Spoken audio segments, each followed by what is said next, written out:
Examination of the knees. The general principles of joint examination remain relevant for the knee examination.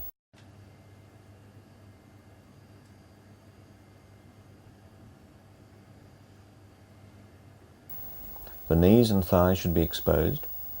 Watch the patient walk and use the opportunity to look for difficulty or pain while walking. Note asymmetry or deformity involving the knees or thighs.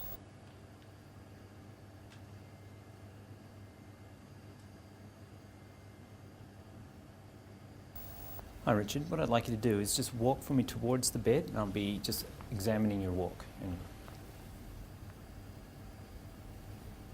Okay, thanks. Turn around. Wonder if you could actually sit on the, lie down on the bed. I'll just adjust the pillow here. Look carefully at the quadriceps muscles for wasting.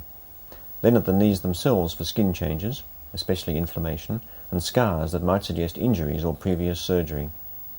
Synovial swelling may be present on the medial side of the patella. Fixed flexion deformity is best seen by squatting down and looking for the space under the knees. Now ask the patient to flex and extend the knees one at a time. Well, one leg at a time.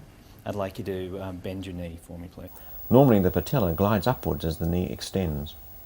It should remain centered over the femoral condyles. Patellar subluxation causes it to slip laterally during flexion of the knee.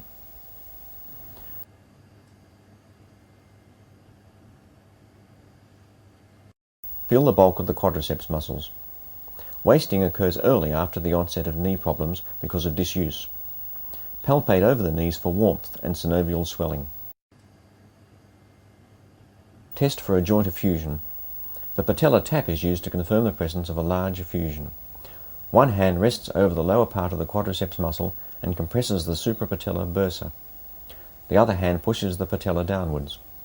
The sign is positive if the patella is felt to sink and then comes to rest with a tap as it touches the underlying femur. The bulge sign is used to detect small effusions.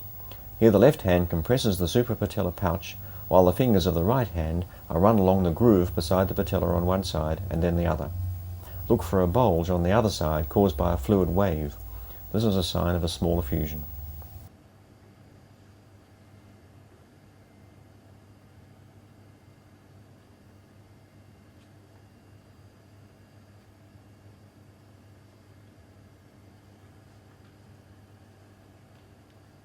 Now test passive flexion and extension. Rest one hand on the patella and feel for crepitus as the joint moves. Note the range of movement and any discomfort it provokes. Just relax your leg for me, please. I'm just going to extend and flex your leg. Okay, thanks. And again, just relax there for me.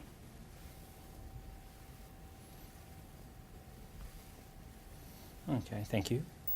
Feel gently for tenderness along the joint line at the patellar ligament and at the sites of attachment of the collateral ligaments. Actually, to bend your knees here, like that. Thanks.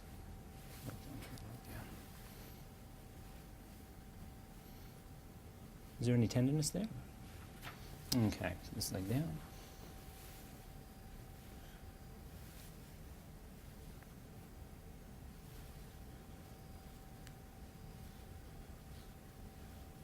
Okay, thank you. Test the ligaments So next. stay very relaxed. The lateral and medial test. collateral ligaments are assessed with the knee slightly I'm going to flexed. test for laxity in your knee. Lateral and medial movements of the leg on the knee joint are tested. Movements of more than 5 to 10 degrees are abnormal. Okay, thanks. Just relax your leg there.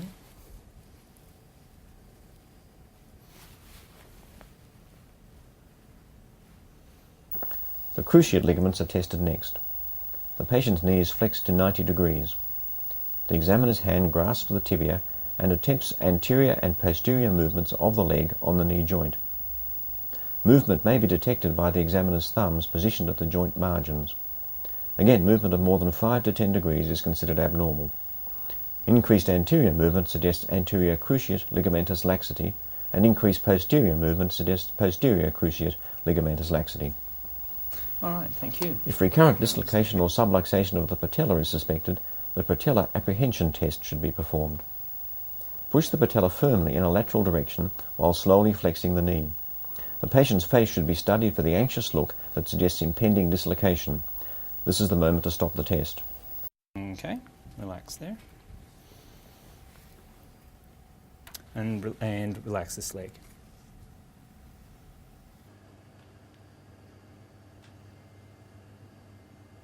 Ask the patient to roll into the prone position. Right, what I'd like you to do now is to roll over and lie on your belly, and I'm just going to adjust the bed down flat.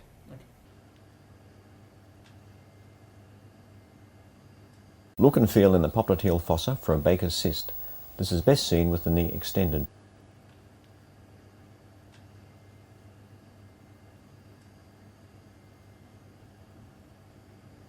This is also the position in which Apley's grinding test may be performed. This is a test of meniscal damage. The patient's leg is flexed to 90 degrees. The examiner stabilizes the thigh and while pressing on the foot rotates the leg backwards and forwards. Pain or clicking make the test positive. Relax there. Bring this leg up. And okay, good.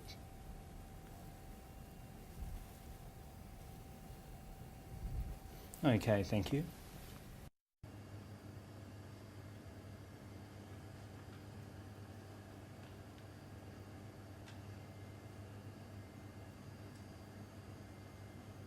Right, what I'd like you to do now, please, is to Stand the patient up again. Look Just particularly stand up for and varus walk and over to the valgus chair and deformity. sit down for me. Finish with a test of function. Get the patient to walk to and fro and to sit and stand from a chair.